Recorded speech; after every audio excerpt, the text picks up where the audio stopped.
The BRATV'S, RUMPRT3, the woman in the ice, asterisk, the dead do not stay buried. Not when they were buried before their time. 1. What he told her name was Alina Marchetti before she was Alina Volkov, and she had come to Moscow in 1987. Not 1987 as Sofia had always been told, 2 years earlier than the story her father had given her, carrying a document sealed inside the lining of a suitcase that she never unpacked. Nikolai told her this standing in the frozen south garden of his estate at 3 a.m, and Sofia stood in her robe in the cold and listened with the absolute stillness of a person receiving information that rearranges the architecture of their own life. She did not interrupt. She did not reach for his hand, though her hands needed something to do, and she gave them the belt of her robe to hold instead, pulling it tight across her chest. He had found this information during the investigation. Not the initial 2020 investigation, a deeper one, conducted 6 months later, when he had gone looking for the reasons behind the Marchetti name appearing in the operational records. He had found a thread and followed it, and the thread had led, eventually, to a series of facts about Alina Marchetti that he had then spent 2 years deciding how to carry. He had not told her. She filed this for later. For the conversation they would have about it in full once the immediate facts were in order. She was a lawyer.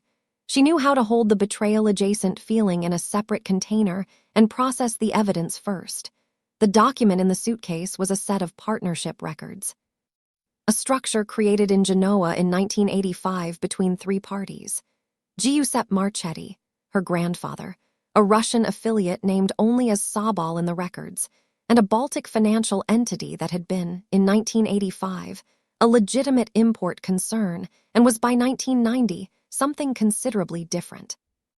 The structure managed the movement of significant amounts of money, primarily through art acquisitions and subsequent resale, a mechanism that was elegant and largely invisible, and that, in the late 1980s, had worked precisely as designed. The account in Zurich was the holding vessel, established in Marchetti's name, populated over 7 years with the proceeds of the structure's operations. Approximately $40 million at current value, though the original principal was considerably less, and the rest was compound interest accruing in the specific, patient way of Swiss accounts that belonged to dead men who told no one. Sobol, the Russian affiliate, had died in 1992. His interests in the structure had passed to his organization, which had passed through 3 successions over the following decade, and had eventually, in 2009, been absorbed into Vadim Marek's expanding operation. Marek had inherited, among the assets of that absorbed organization, the partnership records. The claim to the other half of the Zurich account, Giuseppe Marchetti had died in 1994. His claim had passed to his daughter Alina. Alina Volkov had died in a car accident in Moscow in 2001, no ice on the roads. There is no evidence, Nikolai said carefully, that I can provide to you definitively. The investigation into the accident was the Moscow investigation was compromised, she said, closed quickly. The report is thin. He paused. The driver of the other vehicle was never identified. He left the scene. The witness accounts are inconsistent in ways that are, he stopped. In ways that suggest they were managed, she said. He was very still. Yes, she breathed the cold air. Once, twice. Her mother had been 38 years old when she died on a clear night with no ice on the roads, leaving behind a 12-year-old daughter and a husband who was already beginning his slow dissolution. Her mother had been carrying, for the entire span of Sofia's conscious memory, a document she'd never shown anyone and a secret she'd never spoken. Her mother had hummed in the kitchen and read fairy tales at night, and had the particular gentle sadness of a woman living very deliberately in the present because something in the past required distance. Her mother had known about the account, about the structure, about what she had inherited from her father, the complication and the money and the specific danger of being the surviving heir to a 30-year-old criminal partnership. Did she try to close it? Sofia asked. The account. Did she try to? There is a record, Nikolai said quietly, of a correspondence with the bank in 1999, an inquiry about the dissolution process. He paused. It went unanswered, or the response was I found no record of a response. 1999, 2 years before the accident. Her mother had been 36 and had a 12-year-old daughter and had looked at the inheritance she was carrying and tried to put it down and been not answered. And 2 years later, she was dead on a clear road. Sofia looked at the key in her hand. The small, old, bank-logoed key that Marek had sent through a courier on a frozen night, wrapped in an envelope addressed to Sofia Volkov, née Marchetti. He had sent the key because the key required her presence to use it. The account required biometric verification of the heir's identity, a precaution that Giuseppe Marchetti had apparently built into the structure in 1985, perhaps anticipating exactly this kind of inheritance dispute. The money could not be accessed without Sofia herself standing in the Zurich bank. "He's been trying to get to me," she said, "because I am the only mechanism by which the account can be accessed. He's tried coercion and leveraging you and threatening the consolidation, and none of it has worked." She looked at the key. "So now he's trying invitation. He's sending the key and betting that I'll come for the truth about my mother." "Will you?" Nikolai asked. Very carefully, she looked up at him. At the gray eyes in the dark, the winter face, the man who had been carrying this information for 2 years and had chosen the wrong moment to give it and the right moment to be honest about it. "We were already going to Zurich," she said. "Now we go with more information than we had." She closed her hand around the key. Chapter 2, the night between she did not sleep. She did not try. She sat at her desk in the study with the lamp on and the fire banked low, and she wrote, not the 2-column lists, not the operational notes. She wrote to her mother, not a letter exactly, more a conversation. The conversation she should have been able to have, that had been taken from them both in 2001 by a driver who left the scene of a clear road accident and was never found. She wrote about what she now knew and what it meant, and what she needed to ask that couldn't be asked. She wrote about the suitcase with the document in the lining that her mother had never unpacked, and she thought about all the times she'd watched her mother move through their apartment in Moscow with that quality of deliberate presence, that careful fullness of attention, and understood now that she had been doing what Sofia herself did in high-stress situations, occupying the immediate, the sensory, the real, because the alternative was to be consumed by the thing she was carrying. She wrote, "You knew what was coming and you were afraid, and you made me feel safe anyway. I need you to know I understand what that cost." She folded the paper, put it in the drawer with the drawing Nikolai had made of her face. At 5 a.m, she heard his footsteps in the corridor, and then the pause outside her door, not a knock, just the specific cessation of movement that communicated presence. She opened the door. He was still dressed. He hadn't slept either. He looked at her face, the precise assessment she'd come to find steadying, and then he looked at the room behind her, at the lamp on the desk. "I was writing," she said. "I know." He paused. "I came to tell you Andre has arranged travel for tomorrow evening. Private flight, Zurich, 2-night cover." As he stopped. "Legitimate business. I have holdings there. It provides operational cover." "Right. I also." Another pause, the kind that contained more than what followed it. "I wanted to say that I am fully aware that the way I told you tonight was not ideal," she said. "No, the cold at 3 a.m. after a perimeter breach." "Yes." She looked at him. He was standing in her doorway with the coat still on and the controlled expression carrying the weight of a man who has made a specific error and knows exactly what it cost. "You were protecting me," she said. "You thought when you found it that telling me would. I thought it would change the nature of what I was trying to build," he said. "I thought if you knew that your mother's death was, that there was a possibility it was connected to." He stopped. "I thought you would not be able to separate the information from me, from my involvement. The surveillance, the investigation. You thought I'd associate you with her death. I thought the association was structurally reasonable and I didn't want." He stopped again, more abruptly. She looked at him for a long time in the lamplight from the doorway. "You didn't want to lose me before you had me," she said. The silence that followed was the fullest one she'd heard from him. "That is an accurate characterization," he said, very quietly. She nodded. "Once." Absorbing it, not forgiving it yet, because that was a process and processes had their own time, but understanding it. "Tomorrow evening," she said. "Yes. Be ready." He held her gaze. "Sofia, get some sleep," she said. "You look like a man who has been running calculations since midnight." "I have been running calculations since midnight." "Run them in bed." She started to close the door, stopped. "Nikolai," he waited. "When this is resolved," she said. "When we come back from Zurich and Marek is managed and the account is dealt with, I want the full file. Everything you found about my mother, everything from the 2020 investigation and after." She held his gaze. Not the edited version, not the version you've decided I can handle, all of it. He held her gaze for 3 full seconds. Of it, he said. She closed the door. Chapter 3.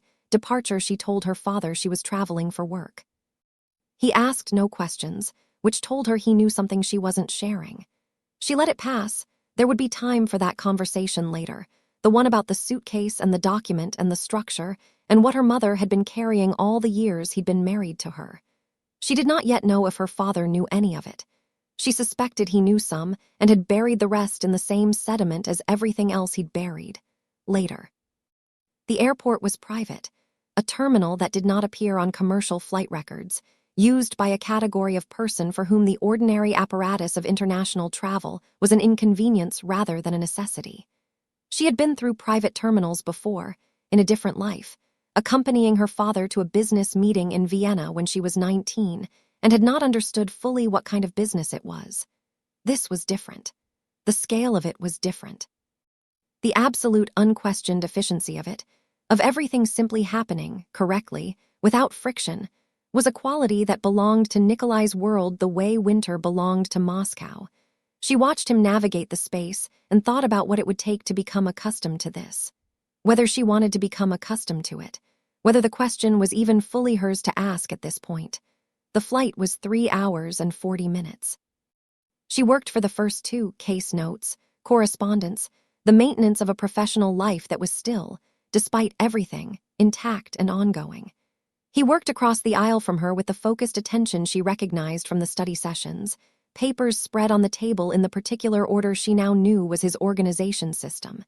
At some point in the 3rd hour, she looked up and found him looking at her, not the surveillance look, not the cataloging look. The other one, the one she had come to understand, was specifically, privately, entirely about her. "What?" she said. "Nothing," he said, which still meant something. "Nikolai." He held her gaze for a moment.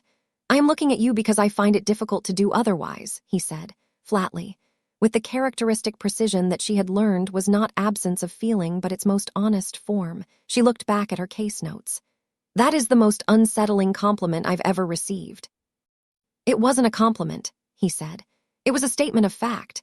She pressed her lips together against something that wanted to be a smile. "Go back to your papers," he said, and did not for another 20 seconds. Chapter 4. Zurich. The city was gray and clean and cold in the particular Swiss way, a cold that was orderly, that had been properly organized, that stayed on its side of the line between discomfort and danger. Snow on the mountains visible from the car window, the lake flat and silver, the streets with the particular quality of a city that had been wealthy for so long that wealth had become indistinguishable from its bones. The hotel was on the lake. Of course it was. She stood at the window of a room that was enormous and spare and perfectly appointed, and looked at the flat silver water and thought about her mother, who had never traveled further west than Berlin in Sofia's memory, who had looked at photographs of European cities with the expression Sofia now recognized as the expression of someone who has closed a door on a part of themselves and does not permit themselves to miss what was behind it. Nikolai appeared in the connecting doorway. She had noted, without comment, that the rooms were connected. She had noted that she had not commented on this. "The bank appointment is tomorrow at 10, he said. "Do they know what the appointment is about?" "They know a client representative is coming to discuss a legacy account." He paused. "They will have identified the account by now. They will know what it contains and what it requires." He held her gaze. "They will also, possibly, have been contacted by Merck's representatives already. You think he has people inside the bank?" "I think $40 million in a legacy account is sufficient motivation for someone to have accepted a payment at some point in the past 30 years. He paused. "Andre has a team in the city. We will not be going to the appointment without coverage." She nodded. "I want to go tonight," she said. He looked at her. "To the building in the photograph," she said. "Not inside, I just want to see it." She paused. "I want to see the building my grandfather used, where my mother sent a letter in 1999 trying to end it." She looked at the lake. "Is that operationally problematic?" He considered for a moment. "No," he said. "We'll go after dinner." She turned from the window. "Thank you, Sofia." He said her name the way he'd been saying it recently, with the particular weight of a word that has been used so often in private thought that it has acquired a texture public use doesn't quite reach. "How are you?" She paused. It was an unusual question from him, specific, direct, in the emotional register rather than the operational. He was learning. She could see the learning happening, which was one of the things about him that consistently, quietly undid her. I am, she considered the honest answer. I am angry. In the cold way, I am also, she paused. I am also grateful that the anger has a direction, that there is a specific person to be angry at rather than just time. The fact of time passing. Looked at him. It is easier to be angry at Vadim Marek for taking my mother than at a car accident. He held her gaze. Yes, I am. She stopped, started differently. I am aware that I am in Zurich with you, which is something I would not have predicted 8 weeks ago when I was standing in my father's house watching a black SUV idle at the gates. She looked at the lake again. I am aware that things I would not have predicted are now the actual shape of my life, and I am the honest word. I am mostly at peace with that. Mostly, he said. There are still items in the third column, she said. Ongoing inventory. Tell me one. She looked at him. At the gray eyes and the sharp face and the man who had watched her for 4 years and was now in a hotel room in Zurich asking her to inventory her emotional state with the serious, focused attention he gave all things he considered important. I'm not sure, she said, that I know how to love someone who sees me this clearly. I have never had that before and I don't have a model for it. She held his gaze. I keep expecting the visibility to become pressure and it keeps, she stopped. It keeps what? Feeling like the opposite, she said. Like room, she paused. That is an item I am currently working through. He crossed the room. Slowly, with the unhurried deliberateness she associated with his most intentional movements. He stopped in front of her, close, the lake light from the window pale behind her. He lifted one hand and touched her face, the same gesture as the study, the thumb along her cheekbone, and looked at her with everything unmanaged. I have never wanted to compress you, he said. Not once in 4 years. She put her hand over his. I know, she said. That's what I'm working through. He kissed her forehead, simple, precise, his lips warm against the cold skin she'd brought in from the window. Tonight, he said, we'll see the building. Tomorrow we deal with everything else. He stepped back. Dinner first, she agreed. Chapter 5. The building gate stood on a street that curved gently away from the financial district toward the older part of the city. A limestone building, 5 stories, with the solid, unremarkable face of a structure that had been designed to be forgotten. A financial concern of some kind occupied the ground floor. Brass plaque, frosted windows, the kind of quiet prosperity that required no advertising because its clients already knew. She stood on the opposite pavement and looked at it in the evening cold with Nikolai beside her and Andrei's man somewhere behind them at a distance she had stopped noticing. My grandfather came here, she said. Yes. Sat in one of those offices and signed the partnership records that have been running for 40 years. She looked at the building. He thought he was doing something clever, or necessary, or, she paused, or he knew exactly what it was and didn't care. What I've been able to determine, Nikolai said carefully, your grandfather was a man who made a series of decisions in the 1980s that he probably understood were compromising and probably believed he could contain. He paused. He was wrong about the containment. People are, she said. Yes. She looked at the building for another long moment. Thought about a man she had never met, a grandfather she knew only from a single photograph her mother had kept, a formal portrait, a man with dark eyes, and a set to his jaw that she recognized in the mirror, making a decision in 1985 that had ended his daughter's life 16 years later and was now the reason his granddaughter was standing on a Zurich pavement in the cold. Want it to end here, she said. I know. The account only. The whole structure. Whatever claims Marek believes he has, whatever the inheritance entails, I want it closed. Legally, completely, so there is no remaining thread. That will require, he paused. It will require very specific legal work. She turned to look at him. I am a very specific lawyer. Corner of his mouth. You are, he said. I want to be the one who closes it, she said. Not your lawyers, not Andrei's team, me. I want to be the person who sets down what my family has been carrying since 1985 and makes sure it cannot be picked back up again. He held her gaze. All right, I mean it. I know you mean it. He held out his hand, not for sentiment, practically. The pavement was icy here and the evening was fully dark. Come, it's cold. She took his hand. They walked back toward the hotel through the old streets of Zurich, and it was ordinary and extraordinary simultaneously. Which she was beginning to understand was the specific quality of a life she hadn't chosen and had chosen anyway. Chapter 6. What the bank contained. The appointment was at 10. They arrived at 9:45, which was Nikolai's version of exactly on time, and were shown to a private room on the third floor, quiet, carpeted, with the particular quality of institutional discretion that the Swiss banking system had perfected over 2 centuries. There was water on the table and nothing else, and the man who came in at precisely 10 o'clock was in his 60s and had the face of someone who had been delivering complex financial information to complicated clients for many decades and had learned to do it without expression. His name was Herr Brandt. He shook Sofia's hand and then Nikolai's and placed a folder on the table and opened it with the care of a man handling something old. Ms. Volkov, he said. The account was established in 1985 by Giuseppe Marchetti. The structure you have been identified to us as the heir to is, he paused. It is somewhat complicated. I'm a lawyer, she said. Please don't simplify it. He looked at her briefly, reassessing. Then he turned to the folder and began. The account contained $42,700,000 American dollars, accrued from an original principal of $8 million over 39 years at a rate that, she quickly calculated, implied the account had not been entirely dormant. There had been additions to the principal, small ones, irregular, stopping in 1994 when her grandfather died. The partnership structure was as Nikolai had described. 3 parties, one now deceased, one absorbed by Merck, one the Marchetti heir sitting across this table. The complication Herr Brandt explained was this. The original structure had included a dissolution clause. In the event that one of the 3 parties sought to exit the arrangement, the account would be split, with each party receiving their proportional share, and the structure dissolved. Elena Marchetti had triggered this clause in 1999 with her letter. She triggered the dissolution, Sofia said. She attempted to, Herr Brandt said carefully.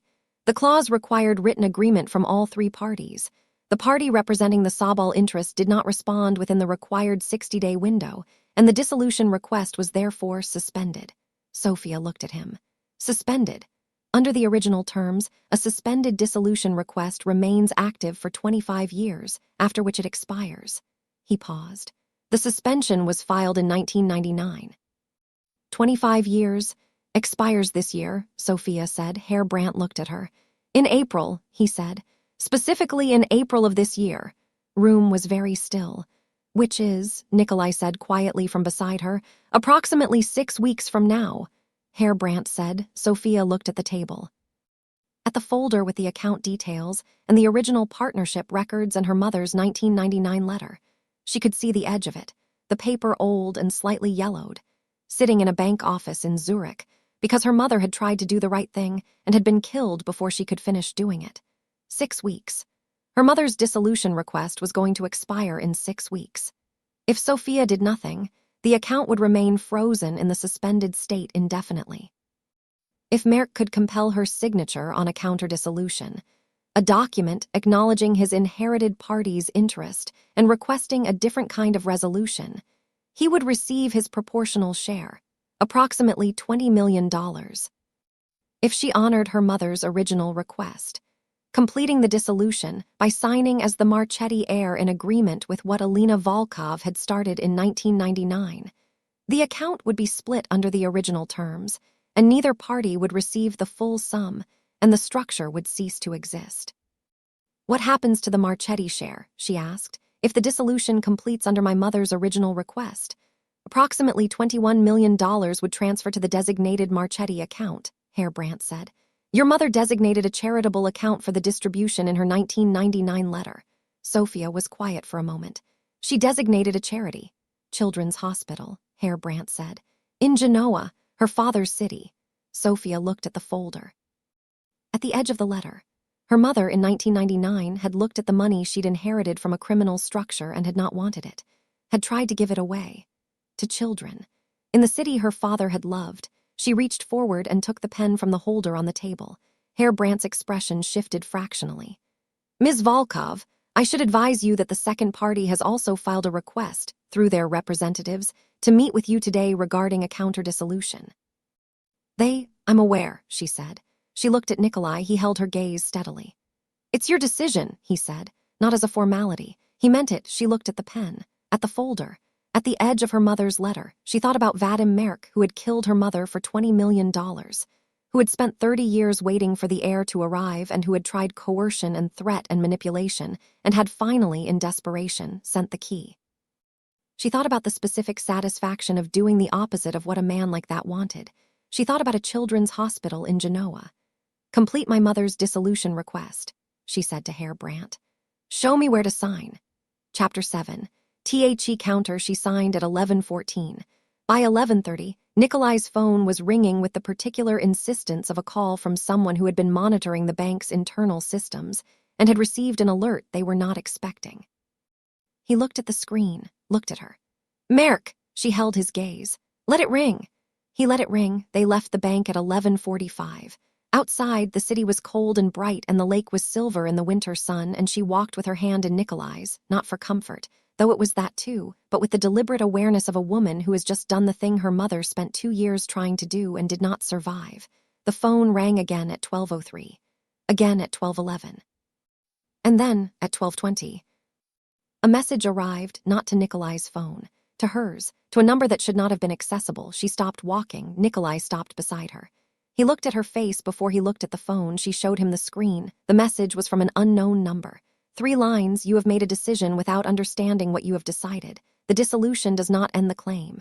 Read the original structure. Your mother knew. That is why she could not finish it." She read it twice. Then she looked at Nikolai. "Is he right?" His jaw was tight. "I don't know. Call Andre." He was already dialing. She stood on the Zurich pavement with her signed dissolution documents and the satisfaction rapidly being replaced by the cold creep of something that felt like a setup, and thought about the specific anatomy of a trap. How it had to look exactly like the right thing in order to work. Andre answered on the second ring. Nikolai spoke briefly. Listened. His expression over the course of 30 seconds became the most controlled she had ever seen it, which meant something was very wrong. He ended the call, looked at her. "The original structure," he said carefully, "had a 4th clause that was not in the documents Herr Brandt presented." She went still. "He withheld a clause. Brandt has been on Marek's payroll for 11 years. His voice was the flat, contained version of fury. "The 4th clause states that in the event of a dissolution, the Marchetti heir's personal assets, not the account, personal assets, become subject to a secondary claim by the remaining parties, in the event of an uncontested dissolution." She felt the cold move through her that had nothing to do with weather. What does that mean, specifically? It means that by signing the dissolution, you have potentially, under the terms of the original structure, made your personal financial position subject to a legal claim by Marek's organization. He held her gaze. It is almost certainly unenforceable under Swiss law, but it could be used to tie up any financial assets you possess for years of litigation. "I have no significant financial assets," she said.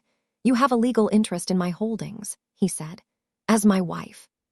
Silence was very specifically shaped. "That was the trap," she said slowly.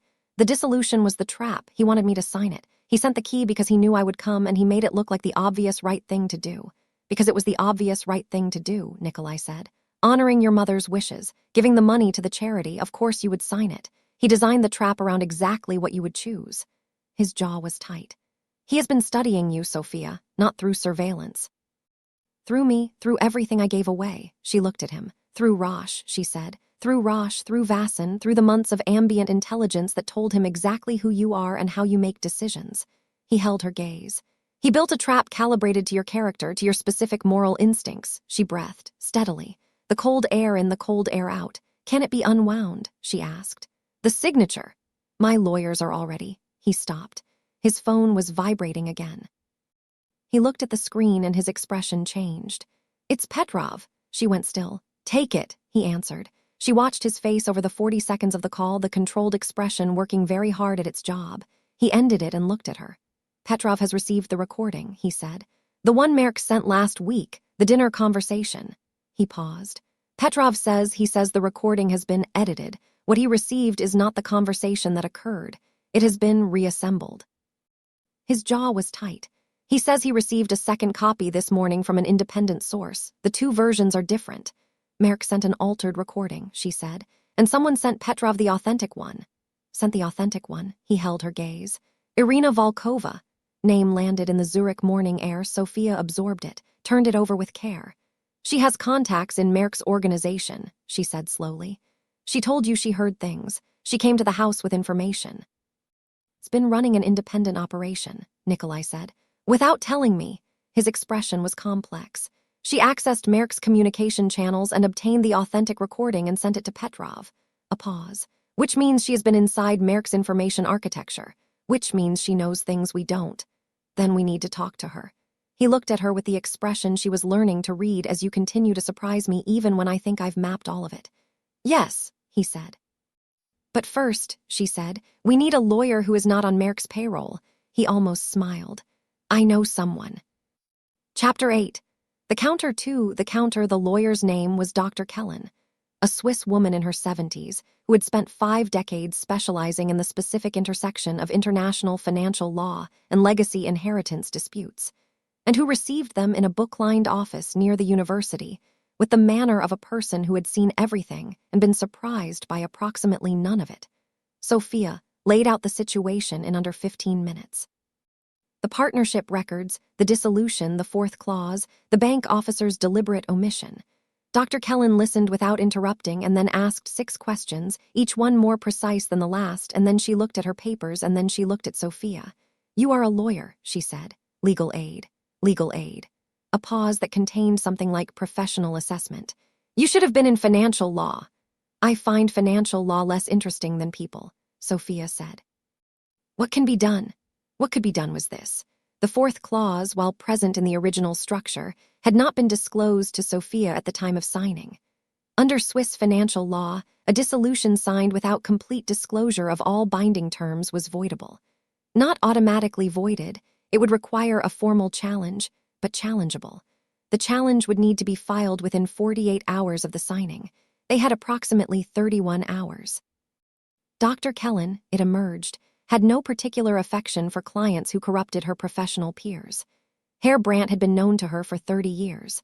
The news of his relationship with Marek was delivered to Dr. Kellen's expression with the same effect as a diagnosis, the specific cold set of a person receiving something they had suspected and hoped not to confirm.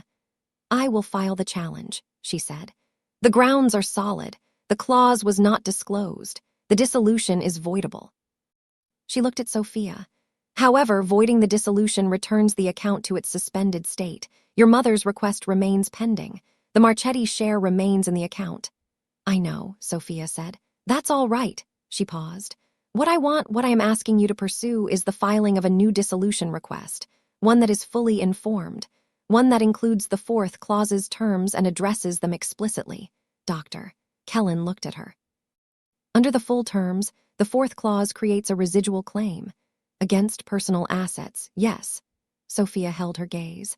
But the original structure also includes a liability limitation clause, Article 7, subsection C of the 1985 records, that caps personal asset claims at the value of assets held at the time of the original structure's establishment. She paused. In 1985, Elena Marchetti had no personal assets. She was 22 years old and recently arrived in Moscow. The liability cap is therefore 0, Dr. Kellen looked at her for a moment. Article 7, subsection C, she said. Yes, you read the original structure documents. I have been reading them for 4 days, Sofia said, since I found out they existed.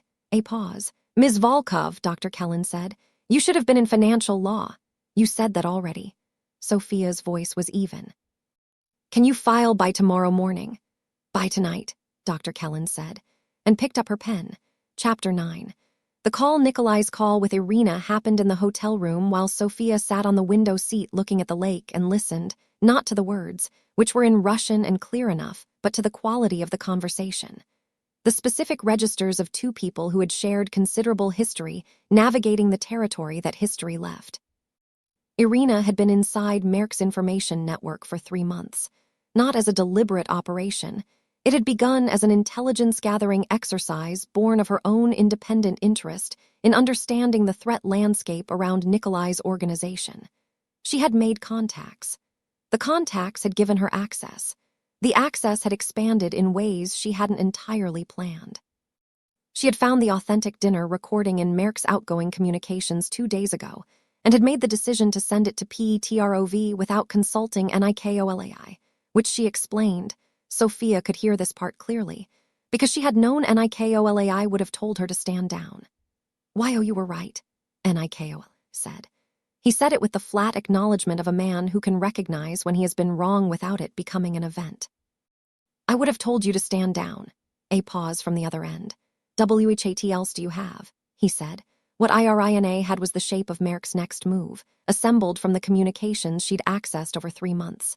It was not what any of them had been expecting. Marek was not coming to Zurich himself. He had never intended to come to Zurich. The courier with the key, the bank maneuver, the dissolution trap, all of it had been a mechanism to get Sofia to Zurich and keep her there. Not for the account. For what came after, he had a team in the city, not his security, not his standard operational muscle. A specific team with a specific brief that IRINA had only partially accessed before her channel into his communications had been closed, presumably because Marek's people had identified the breach. "What was the brief?" Nikolai asked. His voice was very level. The answer, when it came, changed the quality of everything in the room. Nikolai ended the call.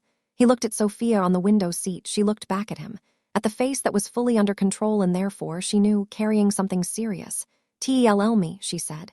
"Team is not here to retrieve you," he said. "They are not here to compel your signature on additional documents." He held her gaze. "Marek has determined that the account cannot be accessed while you are alive." She was very still. "Fourth clause," he said. "The residual claim." Under certain interpretations of the original structure, interpretations I've been told Marek's lawyers have been developing, the claim becomes simpler if the MARCHETTI heir dies without living issue. The money reverts to the remaining party without challenge. He paused. It is a legal interpretation that would not survive scrutiny in any functioning court, but it doesn't need to survive scrutiny. It just needs to be true long enough for Marek to take the money and move it before anyone can stop him. She looked at the lake, silver and still. "Quotes not here to threaten me," she said. "He's here to kill me." She breathed, once, carefully. "Many people in the TEAM?" IRINA identified 3, possibly 4. "HOW good or THEY?" Nikolai Quotes' jaw was tight. "Good enough that we are not staying in this hotel tonight." SHE stood up from the window seat. "Where are we going? ANDREI has a location, secure, outside the city." He was already moving, picking up the phone to call ANDREI, the controlled urgency she'd seen before, the specific efficient speed of a man operating in his element. He stopped, turned back to her.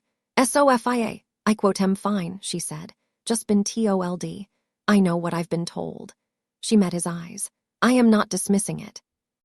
I am telling you I am functional and that we should move." She paused. "And I am telling you that when this is over, when we are back in Moscow and Marek has been dealt with, I am going to take a very long bath and probably sleep for 14 hours.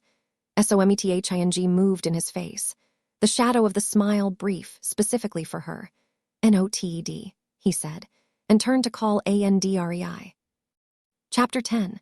The safe HOUSETHE location outside Zurich was 40 minutes by road, a property in the hills above the lake.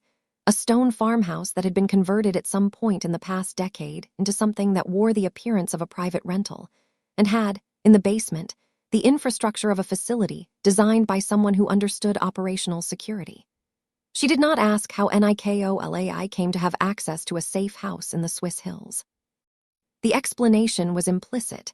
They arrived as the sun was going down behind the mountains, the lake far below turning from silver to copper, the snow on the peaks catching the last light. Inside, sparse, functional, warm.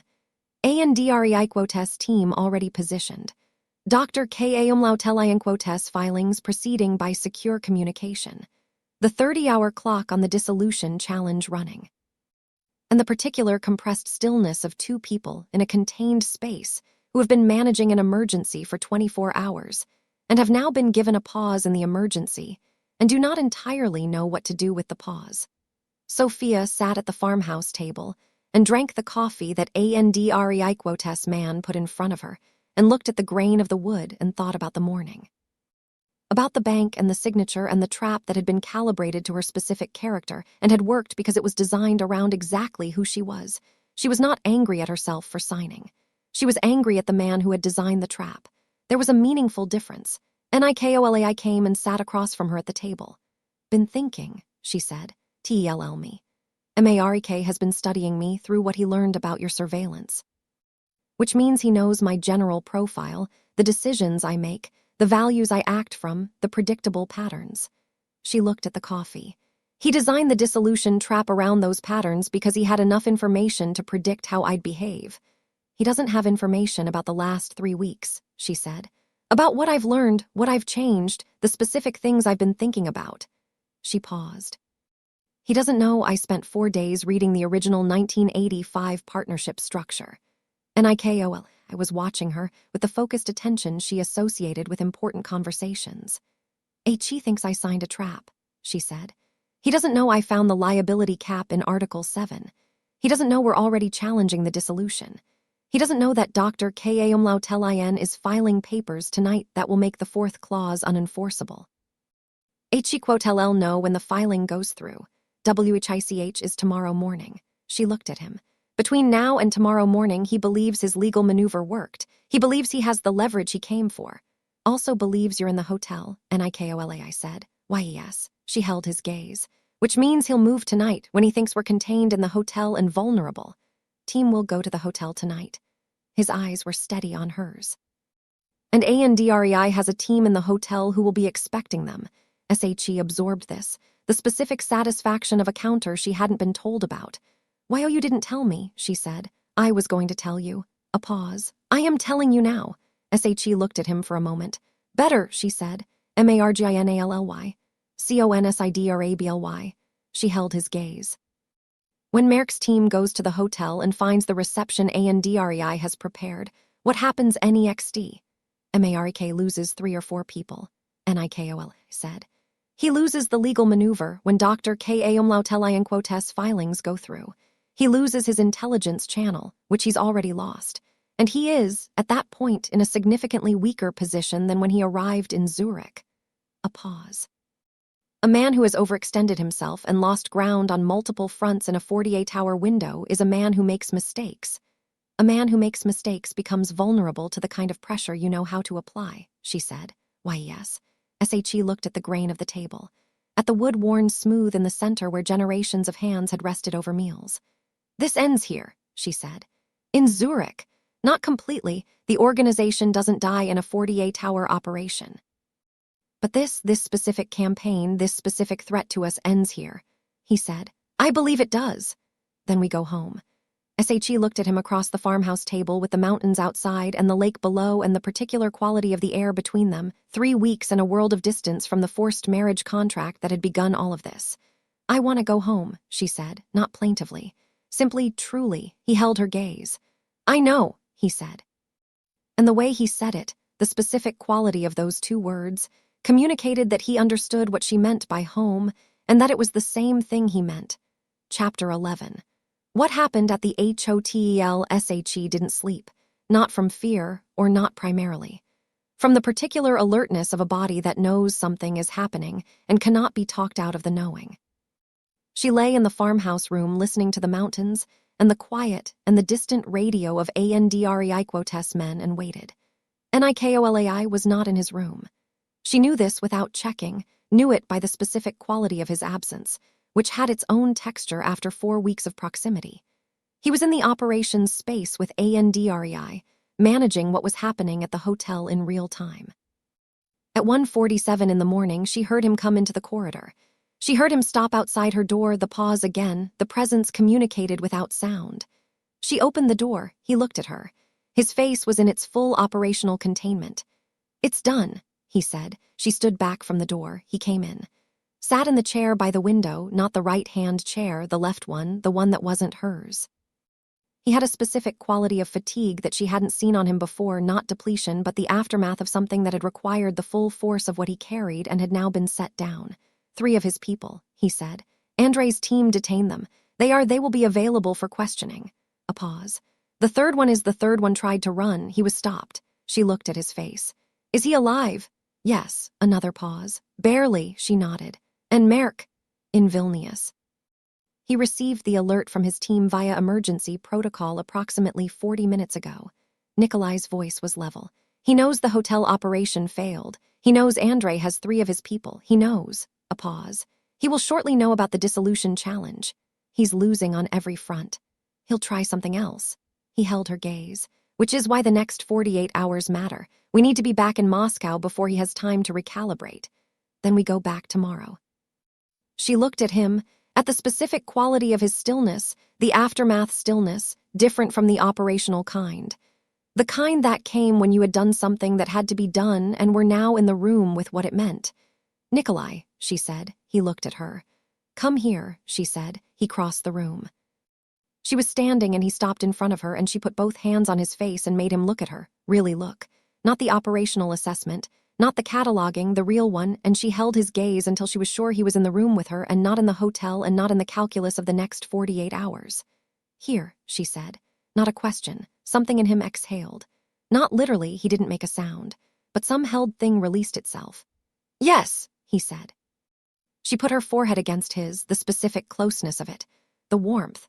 We're going home, she said. Yes, he said, and held her like something he was not going to lose. Chapter 12. The morning came clean and cold and clear over the mountains, the lake below it pale and perfect in the early light. She ran. Even here, even with the hills and the unfamiliar roads and Andrei's man maintaining his careful distance. She ran because running was the thing she had been doing since long before any of this, since before Nikolai and the debt and the estate and the surveillance and the long, complicated process of becoming someone who ran alongside a person instead of alone.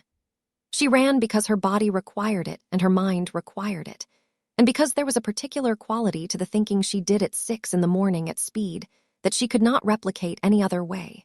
She thought about her mother. She thought about Alina Marchetti, who had come from Genoa at 24 with a document hidden in a suitcase and a grandfather's inheritance she had never wanted, who had tried to give the money away in 1999 and had been killed for trying, who had left a 12-year-old daughter who would grow up not knowing and would spend 13 years being the most deliberately self-made person she could manage, and would then be traded for a debt and would end up in Zurich, running in the hills in the early morning, carrying her mother's dissolution through to the end. She thought about the children's hospital in Genoa. She thought about $21 million going to children who needed it, because Alina Marchetti had been a woman who looked at criminal money and wanted it used for something worth doing. She ran back to the farmhouse with tears she hadn't planned on her face and the cold drying them before she reached the door. She stood outside for a moment in the early air and let herself have it, the full weight of the grief that had been accumulating since the south perimeter at 3 in the morning when Nikolai had told her the truth about her mother's death. Let herself feel it, all of it, without managing it or containing it or performing composure. The grief was clean and real and specifically hers. Then she went inside. Chapter 13. Dr. Kellen's call. The call came at 9:17. Dr. Kellen, with the precise efficiency of a woman who had been practicing law for 50 years and had learned that clients needed outcomes, not process narration, the challenge had been accepted. The original dissolution, signed on insufficient disclosure, had been voided. The new dissolution, filed correctly and in full with the Article 7 liability cap explicitly invoked, had been registered. The Marchetti heirs' personal assets were protected. The charitable designation, the Children's Hospital in Genoa, had been confirmed as the recipient of the Marchetti share. The dissolution was complete. The structure, 40 years in the making, was dissolved. Merck's claim on the Sabal interest share was a separate matter that would proceed through Swiss civil litigation channels if he chose to pursue it, but the Marchetti position was entirely clear. One more thing, Dr. Kellen said, with the slight pause of a person delivering a piece of information they found professionally interesting. The bank has identified 4 other accounts associated with the original 1985 structure. Dormant accounts, smaller. They appear to have been established as secondary holding vessels under the original partnership. A pause. 2 of them are also in your mother's name. Sofia was quiet for a moment. How much? Approximately 3 million combined. Sofia looked at the farmhouse table. Same dissolution terms. The same charitable designation can be applied, yes. Do it, Sofia said. All of it, every dormant account, every associated structure. Find it and close it and give the money where my mother wanted it to go. She paused. And Dr. Kellen, I would like to know the name of every person at that bank who was in Merck's pocket. I'm not going to do anything dramatic with the information. I just want the documentation. For when this goes to litigation. A pause. I think, Dr. Kellen said, that you are wasted in legal aid. Everyone keeps saying that, Sofia said. I find it very flattering and I'm staying where I am. She ended the call. Nikolai was watching her from across the table. She looked up at him. Done, she said. He held her gaze. The expression on his face was the one she was keeping, the warmth and something older, the specifically her one. Your mother would have been proud of you, he said. She breathed. Yes, she said very quietly. I think she would. Chapter 14. The return, the flight home was different from the flight out. She did not work. She sat in the window seat and watched Switzerland disappear beneath the clouds and felt the specific quality of a woman who has done something she needed to do and is now not finished, because Merk was not finished, and the consolidation still needed recovery, and the full truth of her mother's life and death still needed time. But past the particular threshold that this journey had been about, she had done what her mother couldn't finish. Nikolai sat beside her on the return. Not across the aisle beside her. She had not arranged this and he had not announced it. He had simply sat down next to her and she had noted it and not said anything, and they had been in the air for 20 minutes before she turned to look at him. He was reading, or appearing to read. The specific quality of his attention was not directed at the document in his hands. You moved seats, she said. Yes, without asking. He looked up. Do you object? She looked at him, the gray eyes closed now, close enough that the layered quality of them was visible, the winter transition gray. No, she said. I don't object. He looked at her for a moment with the full, unmanaged expression. Then he went back to his document. She turned to the window. Below, the clouds broke briefly over the Alps, and the mountains were visible, white and absolute and impossibly old. And she looked at them and felt the particular combination of things that had been accumulating in her for the past 36 hours. Grief and relief and exhaustion, and the warm, complicated, specifically present feeling of a woman who has survived something and is sitting next to the person she wants to survive things with. She did not say any of this out loud. She held it. Let it be real without requiring words. At some point over the Alps, she put her head on his shoulder. He went still for exactly 2 seconds, the specific stillness of a man encountering something unexpected and choosing how to receive it. Then he turned his head and pressed his lips briefly to her hair, and they were quiet for the rest of the flight, and the mountains passed below them, and they went home. Chapter 15. Moscow, the estate in the evening was the same as it had always been, the old pines, the iron gates, the white stone in the winter dark. She stood at the car door looking at it, and felt the word home land in her chest with a quiet and almost startling completeness. She had been here 4 weeks. It felt like a different kind of time. The kind that doesn't measure itself by the calendar. Inside, Galina had lit the fires, and the library was warm, and there was food prepared, and the house had the specific gathered quality of a place that has been kept for someone who was expected back. She stood in the entry hall and felt all of this, and then she went to the library and sat in her chair and looked at the fire for a long time. Nikolai came and sat across from her. Their configuration, the fire between them. You said, she began, that when we came home from Zurich you wanted to discuss the arrangement. He held her gaze. Yes, the terms of what this actually is, she said, with full information, with choice. She looked at the fire, then back at him. I have a condition, she said. He waited. I want to tell my father the truth, she said. About my mother, everything I know. He may already know some of it, I suspect he does, but I want him to have the full picture. He married her without knowing what she was carrying, and he has been living in the wreckage of something he never fully understood, and he deserves to know. Nikolai was quiet for a moment. All right. I want to close the chapter of my legal aid, leave, and return to the office, she said. Not full-time, I understand the constraints, but regularly. My work matters to me, and I will not give it up. I told you in the first week. I know what you told me. I'm telling you again formally, as a condition. Accepted, he said, and I want, she paused. I want you to tell me when something concerns me, in advance of when you think I need to know, not when you've decided I can handle it. She held his gaze. I am always able to handle it. Do you understand? Yes, he said, with the specific directness that meant he genuinely did. She looked at the fire. And in exchange, she said, I will be here fully. She paused. Not performing a role, not managing a transaction, here as whatever this is with you in this house. She looked at him. Which is the only way I know how to do anything. He held her gaze for a long moment.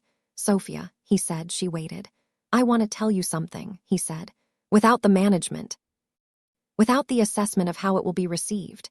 Me. He leaned forward slightly, the firelight on his face, the gray eyes warm with the specific warmth that was only his, that she had been watching develop across 4 weeks with the attention of a person who knows they are witnessing something rare.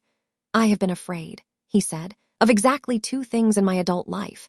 The first is becoming my uncle, a man who used every person he touched as a tool. A pause. The second is losing you. He held her gaze. To Marek, not to circumstance. To the specific possibility that I have built something around you that you could not ultimately choose. She looked at him. That is why you kept asking me to choose. Because you needed to know that the choice was real. She stood from her chair, crossed the small space between them.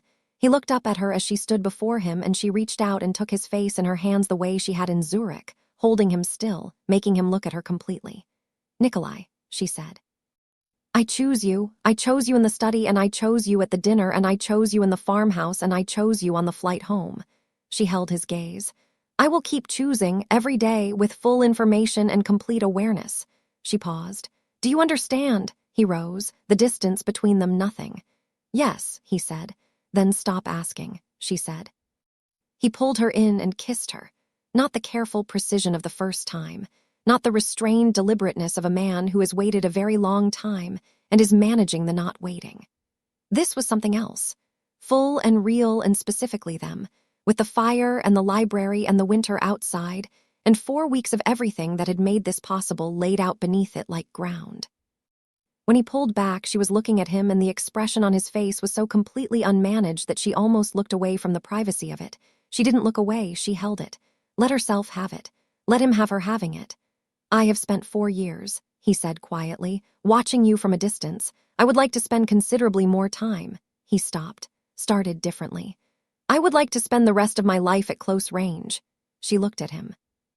That, she said, is the first time you have said something to me that I think was genuinely designed to be beautiful. It, marginally, only marginally, considerably, she said, and laughed. And he held the sound of it the way she had learned he held things that mattered to him, carefully, completely, with the specific attention of a man who has been given something he did not expect and intends to keep it. Chapter 16. The night IT changed, she was asleep when the call came. Not from Marek. She had half expected Marek. The recalibrated operation, the next move. This was different. This was Andrei's voice, tightly controlled in the specific way that communicated maximum seriousness with minimum panic. Nikolai took the call in the corridor. She heard the quality of the call from the bedroom through the walls, not the words, but the cadence. The particular compression of a man receiving very bad news and managing it without performance. She was already sitting up when he came back in. He looked at her. His face was in full operational containment. What happened? She said. He paused for 2 seconds, and the way she had learned meant he was selecting which true thing to begin with. Marek, he said, has made a move, not against us directly. A pause. Against the consolidation, the St. Petersburg meeting, the one scheduled for next week to repair Petrov's withdrawal, it has been. He stopped. Nikolai, there has been an attack, he said. A vehicle carrying 2 of Petrov's senior people from the airport. He held her gaze. Petrov's son was in the vehicle. She went still. Is he alive? Yes. A pause. Injured, seriously, she breathed. Marek is escalating. Is not escalating, Nikolai said, and there was something in his voice that she had not heard before, not the cold fury, not the operational containment. Something beneath both of those, something older and more fundamental. He is declaring war. Room was very quiet. Consolidation, she said, is in crisis. Petrov will withdraw fully if his son does not. He stopped. We have 24 hours to change the picture significantly, or the consolidation is dead, and Marek has achieved what he came for. She looked at him. At the full, unmanaged face with this new thing in it, the weight of something that had expanded beyond what individual control could manage, that had become the kind of problem that required not a solution but a response. What do you need? She said. He looked at her for a moment. I need to go to St. Petersburg tonight. Then we go tonight. Sofia, I said we. She held his gaze. I'm not staying here while you. It is not safe, Nikolai. Her voice was very quiet. We established in Zurich that I am not furniture. We established that decisions that concern both of us are made together. This concerns both of us. She paused. Petrov's son is injured, and Petrov is about to withdraw from an agreement that has been building for 2 years, and Marek thinks he has won. She held his gaze. I spoke to Petrov at that dinner. He liked me. He made a decision about this partnership based partly on what he saw in that room. She paused. Use that. He held her gaze for a long, measuring moment. Pack light, he said. We leave in an hour. She was already out of bed. And as she moved through the dark house toward the closet, toward the bag she'd just unpacked, toward the next thing, the next flight, the next city, the next piece of the vast and complicated life she had walked into and chosen, and was not done with, she felt, beneath the urgency and the alertness and the operational clarity, the specific, grounded feeling of a woman who knows exactly where she stands, not because the ground was safe, because she had chosen it. She was at the door of the closet when she heard him behind her. She turned. He was standing in the doorway of the bedroom with his coat over his arm and his face in its public architecture and his gray eyes on her. Sofia, he said. She waited. If Petrov's son does not survive the night, he said very quietly, this becomes significantly more complicated. She held his gaze. I know, she said. I need you to know that whatever happens in St. Petersburg, Nikolai, she crossed to him. Put her hand flat against his chest, feeling his heart, the controlled, steady beat of it, the specific realness of him. Whatever happens, she said, I am not afraid. She looked up at him. And neither are you, not really. He looked at her. Thing you're afraid of, she said, is not Marek. It's not the consolidation or the war or the danger. She held his gaze. The thing you're afraid of is exactly what I told you before, losing me. And I am telling you again here before we get on another plane. She paused. You will not lose me, not to this. He held her gaze for one long, still, completely open moment, then he took her hand. And they walked out of the house together into the Moscow night, where the car was waiting and the city was dark and brilliant with winter. And somewhere to the north, a dangerous man was either surviving or dying in a Petersburg hospital, and the war that had been building for 2 years was finally, fully, openly begun. And Sofia Volkov, who had arrived at these gates 8 weeks ago as a debt payment, walked through them with her hand in Nikolai Sokolov's hand, and she was not afraid. She was exactly where she had chosen to be. But in the car, as they moved through the Moscow night toward the private terminal, her phone vibrated once, an unknown number, a single photograph, her father's front door, and her father standing on the steps with a gun to his head. And a message beneath it, * come back. Alone, or the debt that started this will end it. * end of Part 3, The Woman in the Ice, concluded. Cliffhanger, Marek's war has 2 fronts. While Sofia and Nikolai raced toward St. Petersburg to hold the consolidation together, the man who started everything, Pyotr Volkov, the gambler, the debtor, the father who sold his daughter, is kneeling on his front steps with a gun to his head. Marek has found the one vulnerability that 4 years of surveillance and 3 weeks of careful strategy couldn't fully protect. Sofia's love for a man who deserves at least. She cannot go back alone. She cannot leave her father to die. And Nikolai, sitting beside her in the dark car, does not yet know what is on her phone. The choice she is about to make will test every single thing she has spent 8 weeks building, and the fracture, when it comes, will be the one neither of them saw coming. Part 4. The price of love. Sofia faces the most devastating choice of her life. Nikolai faces the truth about the one thing he cannot control. Marek closes in from both directions. And the man at the center of everything, the debt, the beginning, the father, must finally face what he has done. The BRATVA'S series by author, Part 3 of 10.